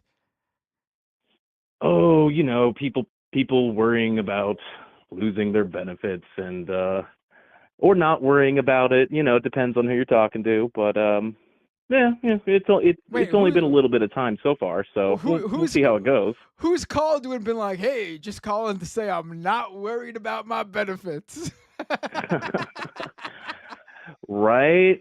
No, that's shit. Reminds me of kind of like a cheesy customer servicey joke where it's like, man, no one's calling to say y'all are doing a good job, Right. I'm just calling to Um, say my full support is with Donald Trump, and I got no worries at all about my health insurance coverage continuing. exactly. Yeah, that totally happens. And Right. I don't know. We're talking everything from like your Medicaid, like helping seniors getting into like homes or caregivers to like low income people who need daycare, who need cash assistance, stuff like that. Right. But yeah, so I'm obviously you follow everything going on, about the freeze and just the general looming threat of our Lord and Savior Cheeto and I don't know, whatever name you want to Hey, call nuts these honestly, days. the threat right now is more from Elon Musk than Donald Trump. Like, I wouldn't be surprised if Donald Trump is unaware of a lot of what's going on right now. Honestly. Yeah, he doesn't really seem to be the type that pays attention to that sort of thing. But Right. as far as like the real world And like and and, impact on and I just people, want it's to add totally that different. this is not like me like giving him a pass. Obviously, the buck stops with him. I'm just saying like it is Elon Musk who's fucking uh, on a perhaps allegedly drug fueled run right now through the through everything. Like Him and it's the kids. important to have the laser eye vision on the person who's at the top of the food chain, and right now that actually seems to be like it's Elon Musk. Oh, totally. That's what I'm seeing too. His whole belief in wanting to basically turn us into anarcho-capitalist hell and just all these stupid, idiotic ideas. Like, yeah, we know, we know. So it's I don't know, man. It's just kind of sad. You see people who are actually like affected or worry about how it's going to happen to them. They're like, panicking, or there's people that like they get letters that are like, oh, by the way, your stuff's like, could potentially end or whatever, and they're just like, well, trans and immigrants. That's pretty much their take here. Yeah. So I don't know. It's just good for like you and like the other folks doing shows and stuff to kind of be talking about things like this and trying to get at people to make them realize that this has real world impacts, and it's really man, Right. it's really tough to I see. think the challenge right now is that people like you and me and people who are generally aware and active and pay attention to this stuff, they understand or see what's happening and are able to connect the dots in terms of what is happening and how it affects what is coming. Hmm. But unfortunately, until the pain is actually delivered to a lot of people, it's the connection isn't there yet. Like we see what they're doing and how this is going to work its way down to people. And obviously, if you're like a federal worker or something like that, you are feeling that now. But a lot of people are not federal, public workers, public service servants, federal workers. A lot of people have not yet felt the actual, like they hear what's going on, they go, well, I'm still getting my Medicaid or Medicare, or nothing's affecting me. They need to feel the pain first. I do not want Yeah. them to, but they will not change their mind. Or I think even then, there are going to be people who will fucking lose everything, who still will go, but at least he's owning the libs for me, as the person is getting foreclosed on and their car is getting hauled away. But for the people who can, be reached, it's going to take for them to be hurt first, for them to feel pain first. And And it I don't sometimes know they have to feel it. It's sad. I don't know what to say about that. And what I'm also saying though is, when that happens, unless they are like a fucking like white supremacist or neo-Nazi or something, if they are not that, we must reach out to them with open arms. We cannot, Oh, push them away. And because I know there are a lot of libs out there who want to dunk on people, and I get it. oh, it's so. There'll be plenty of Uh, people to dunk on. There'll be plenty of deserving people to dunk on. I assure you. But you got to make sure that you're not going to push away someone who doesn't deserve to be dunked on. Exactly. Education's a huge part. Like Yeah. making sure people know that, like, oh, so you're supporting this, and this is what you're getting. Just so you know, these people want to take that away from you. Like even leading up, these last couple of years. That's something I know. Let's say we collectively have all tried to do, is educate people, and you'll get your red-hatted dude being like, oh, why am I so okay? So a little context. This will make this more sense. So obviously, these last couple of years, how we had a lot of extra government benefits as a result of the pandemic, right? Yeah. So this last year, 2 years, those benefits have already started to unwind and go away. So before all this happened, you already are talking about hundreds of thousands of people per state, millions of people across the country already getting kicked off and losing their benefits. So going through the process of telling them, hey, this is the reason why you're losing them, and oh yeah, by the way, we have an election coming up, and if you go one route, these things are going to be gone. You try to educate people, but like you're talking about dunking on people and stuff, like there's going to be people to dunk on, but most people are just misguided and don't get the right information. We live in that good old propaganda age, unfortunately. Right. I mean, we're like in this in between right now. We're like, we're just gonna have to wait and see exactly what happens and how it affects people, and how they react to it. Because until then, it's like, you're gonna have people who think we're just fear mongering and stuff. But I'm not even like trying to do that. Like, I'm just pointing out exactly what they're doing. And that's all I can do. And that's all you can do too. I mean, there's you can't reach everybody. And like I said earlier, like there's no higher power there to save you from this. Like there's not like some sort of like someone who supersedes both the president, a Republican-led Congress, and a conservative Supreme Court. Like, That's what's so ridiculous about all this stuff they're pulling is they don't even have to. They literally control the government already. It's all theirs. How lazy, how stupid are... I mean, obviously, fascist takeover, that's duh. But I mean, on a different level, it's like, yo, you control everything already. they're also trying to... I don't want to say the word careful, because they're not careful, but they do... Obviously, they don't want this. They don't want to fuck up so bad that there's a big turnaround. Like they're in control right now and they're winning. Like in terms of like public opinion, in terms of like general like Like, I don't know about right now, but like when he was inaugurated, Republicans A lot of people have bending the knee. a lot of Republicans have better approval than Democrats right now. 100%. I mean, because Democrats are so shitty. Yeah. And Feckless, useless, impotent.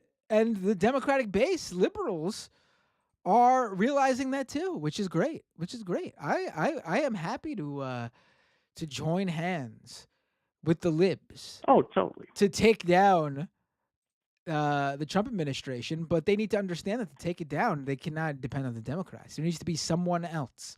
There needs to be a new Democratic Party with new representatives that are not the same Democratic Party or a whole different party. That's going to be a lot harder, though. I don't think we have the ability. And it's not like the left is coming from an area of strength either. But the point of the matter is that there's no left in charge for people to connect the left to. There's no truth. There's no actual left. Yeah. Although, didn't they just do? Didn't the DNC just elect someone new? I've yet to dive into that, but I think. I don't know, the headline that I scrolled through at some point today didn't at least alarm me immediately. So we might have gotten a new DNC chair, at least. Oh, yeah, we did get a new DNC chair. It's a guy who belittled Palestinians and stuff like that. It's great. He's the one, they really learned their lesson. Yeah. Great. Yeah. Like I said, just hadn't had a chance to look into that one yet, but that's disappointing. They all suck. They all suck. There's a few good ones. There's a few good Democrats. You know who they are. You got and then you got John Fetterman out there who's voting to approve every single Trump nominee. Full on Trump supporter. He even cheered on the idea of the United States taking over Gaza. Of course he did. That's Fetterman for you in a nutshell. Yeah. But sad times for them. Yeah. Well, I hope things change, but next Congress maybe there's some actual blowback. I don't see how they're like, who are they going to put forward? Like, who are they going to put forward? Like, who is going to step up? Like, do they really think they're just going to put like a Hakeem Jeffries out there and that's going to be their winning ticket? It's like, there is no Democrat right now. Like, they really need a Barack Obama.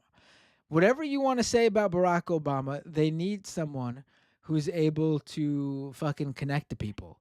And who fucking... Oh, yeah, he was great at unifying the party at the very least. People got behind him, even though they let the Republicans basically walk all over him throughout the whole term. But still, he was better. And he was charismatic. I'm not getting getting into policy and shit right now, because they could have someone with great policy, leadership-wise. Yes, they could have someone with great policy, but they have no one who they don't have anyone who could stand up there with Donald Trump and make Trump look little. Or make Trump look smaller than them. Like, Trump will absolutely fucking and obviously Trump, well, who knows? But Trump will not be running again. But I don't even like to look 4 years down the road. Let's even look to the... No, you're talking about like now, you're talking like the next couple years. Like, no, what you're describing is this better timeline, which is still a horrible one where, I don't know, maybe we put like someone like AOC on the House Oversight Committee. Like, I can't even remember the motherfucker who's in charge of that. What's he doing besides taking a nap right now? Like, someone who can get people together, who's a great communicator. Like, that's kind of what you're describing. And, yeah, that'd be awesome. Yeah. Like, I think AOC is great, obviously. She's probably been the best one out there in terms of doing what she can to speak out against what's going on and not use, like, some sort of bullshit decorum rules. Like, did you see that fucking clip of the guy who beat her out for the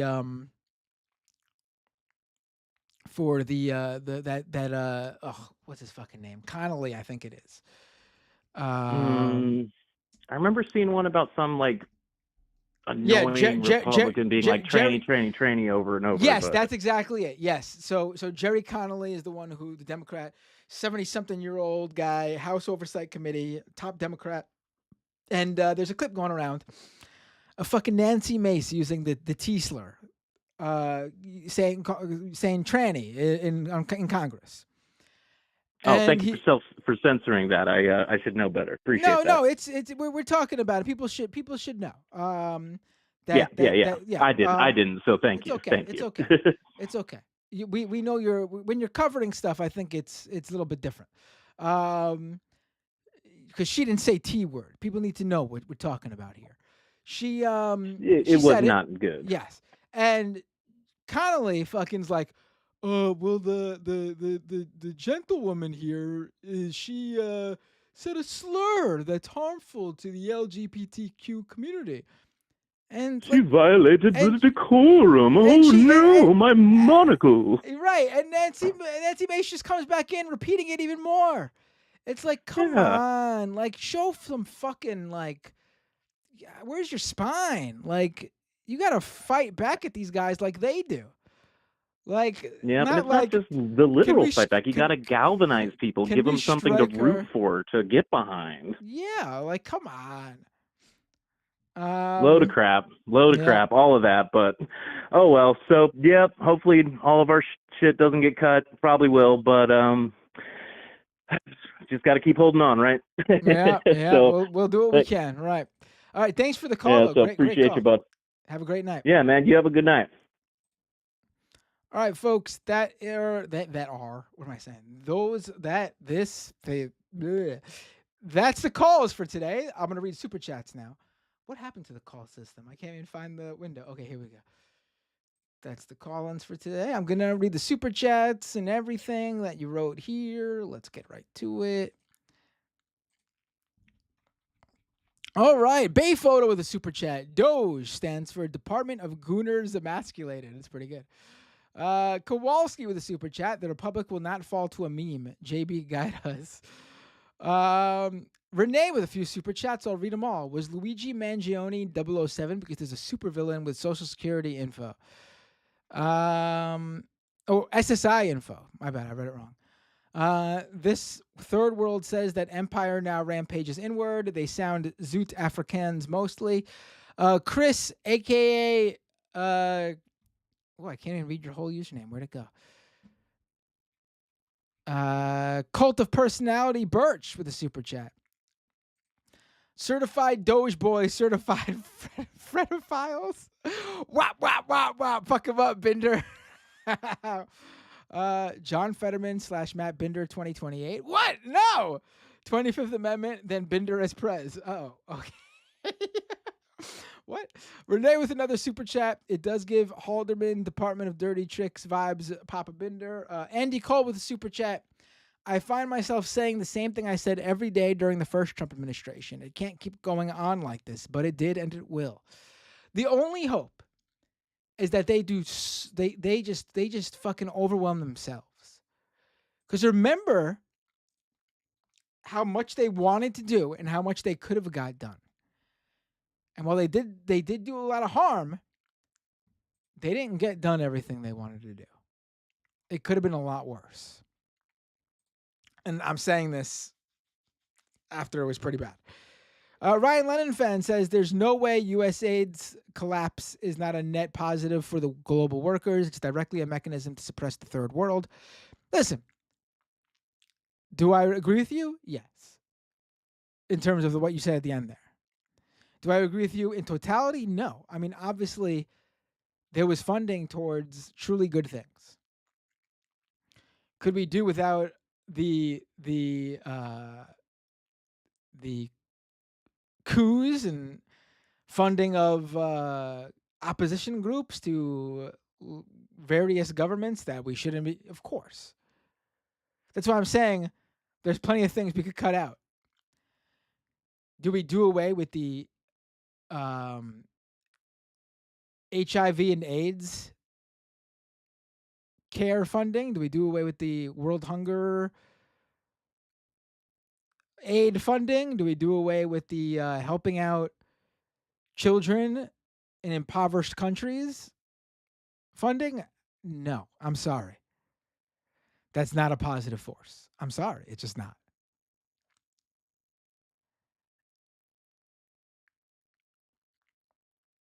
There is good that the USA did.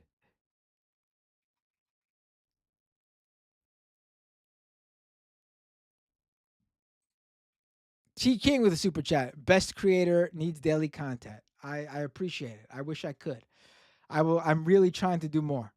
I really, really am. I'm already doing more. But I would love to. I'm going to really try to do what I can.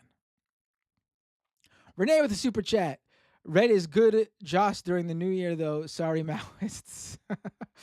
T King with another super chat. Think about talking to Dropsite or Ryan collab. Yeah, I'll reach out to Ryan Grimm. Taco Facefart with a super chat. Boobs. Thank you. Randall Smith with a super chat from Slapout, Oklahoma. Keep up the great work. Thank you.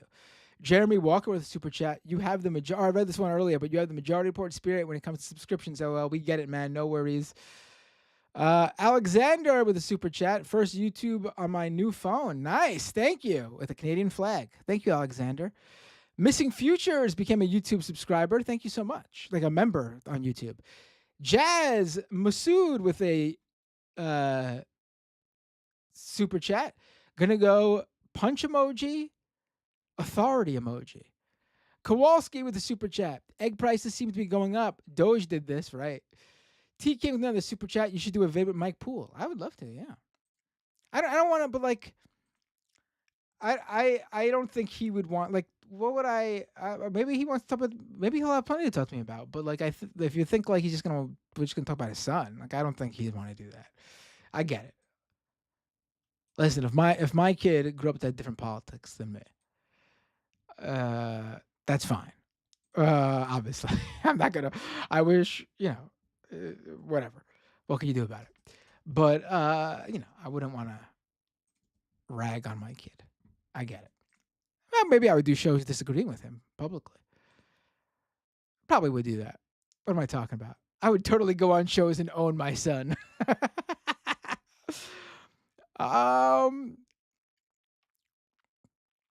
Ryan with a super chat. USAID was founded by executive order and could be undone with executive order, just like Obama did with Joint Forces Command. It's unfortunately legal. Oh no, the USAID part is legal.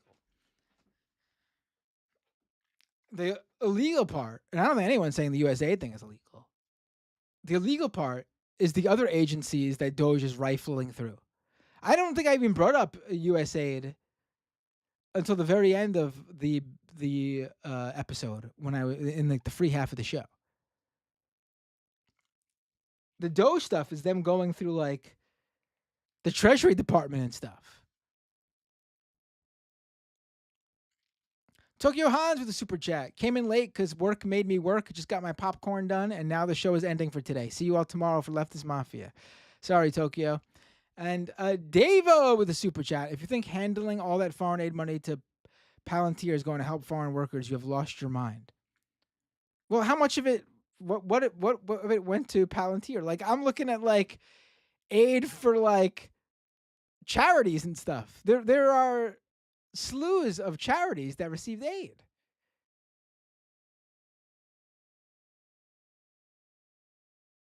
Just off the top of my head, the right's going after like the Lutheran Social Workers Fund, the Lutheran Church Social Services Fund, the Catholic Charity Fund. Like, there are organizations that do very good work. I'm sorry, that we should fund. We should not be isolationists. I'm sorry.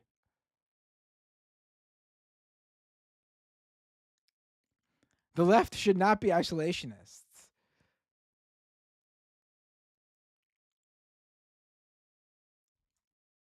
We can not support bad things and support good things. We don't have to get rid of it all.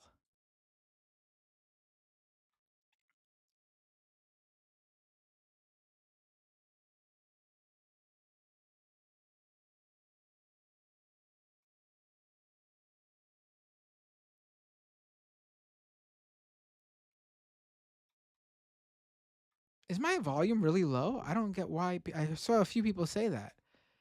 I didn't think it was. Why would my volume be so low? I just put it up a little bit.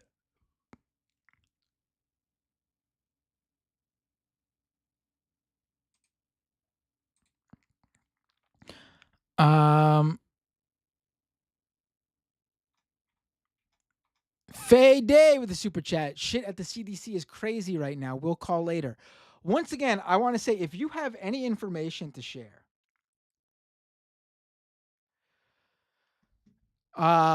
reach out to me on Signal. My username is Matt Binder, period 01.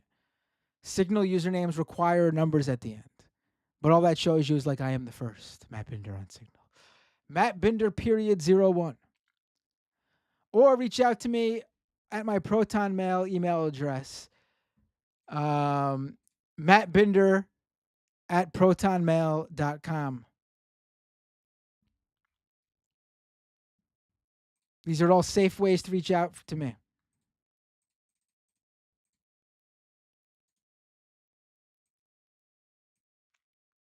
I already got people reaching out via Signal. And it doesn't just have to be this. If you have any sort of if you have any sort of tip, you can reach out to me in normal channels. But if you have anything that you need to that is sensitive, that you could lose your job or worried something could come back to you, mattbinder.01, mattbinder period 01 at Signal, on Signal, or mattbinder at protonmail .com. Mattbinder at protonmail.com.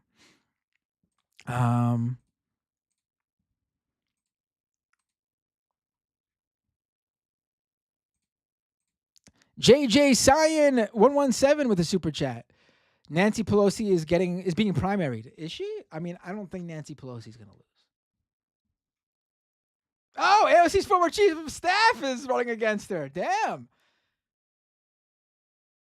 Chakrabarty. I think that's how you say his last name.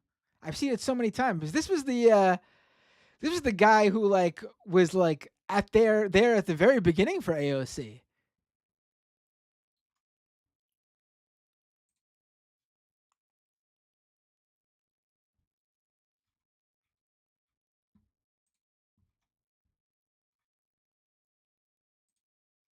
Good for him.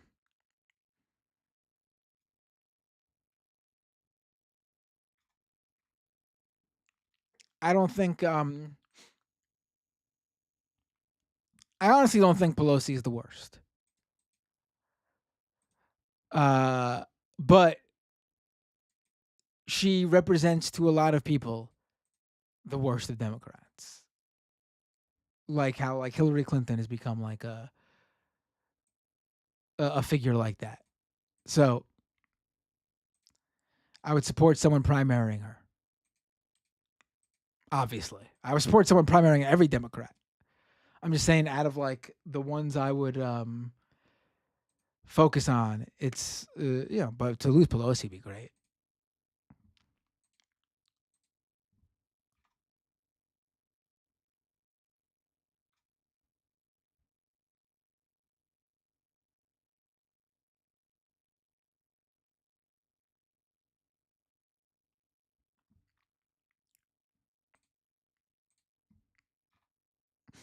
Soren with a super chat. Supposedly, someone flew an upside down American flag at the U.S. State Department building. Did they?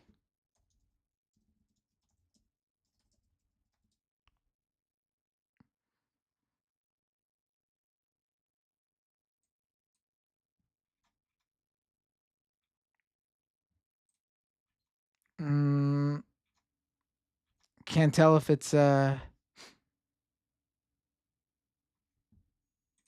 real or not.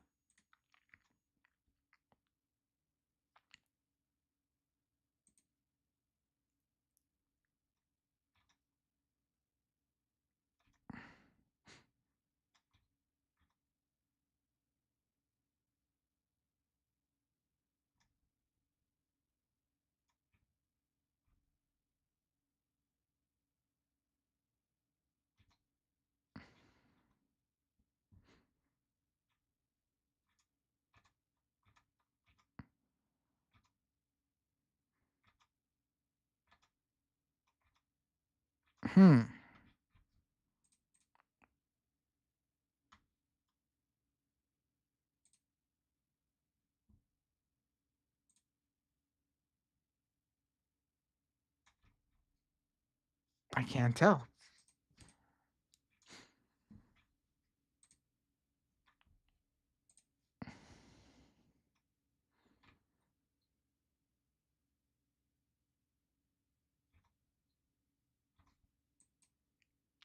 Let's go to Twitch. Oh boy, a lot of action happening on Twitch today.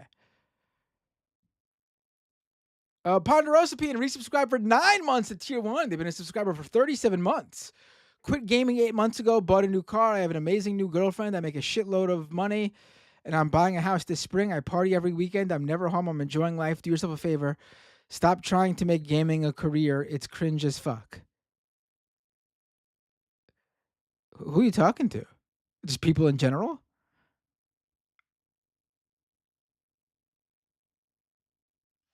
Because the only game I play is Fortnite.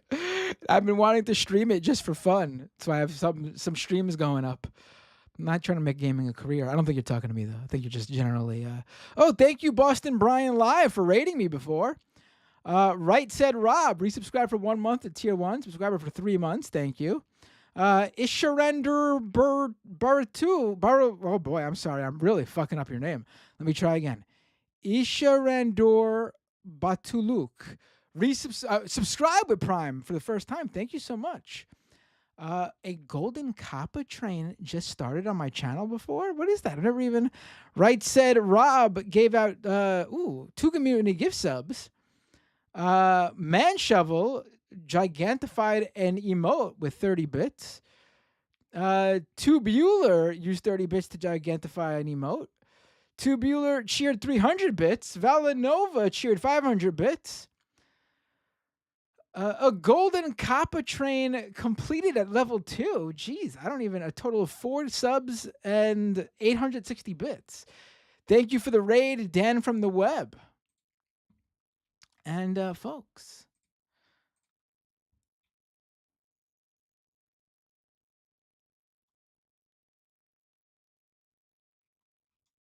that's the show.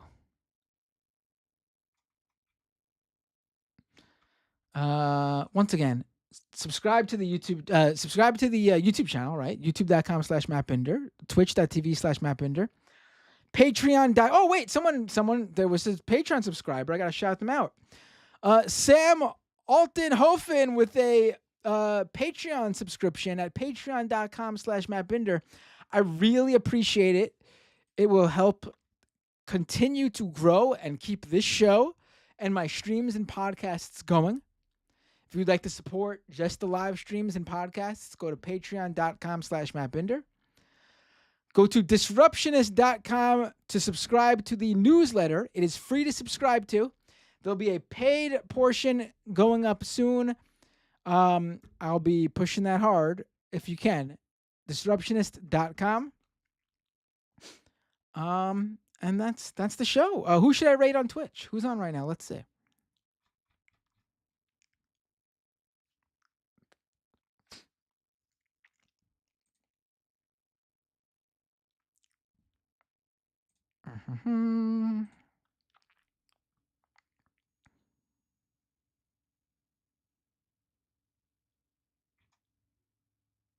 All right. Carbon says his headline here for his Twitch stream is debating conservatives. That's interesting. Let me send you their way. I'm interested in what they're doing. Carbon says is doing a debating conservative stream. Let's go there.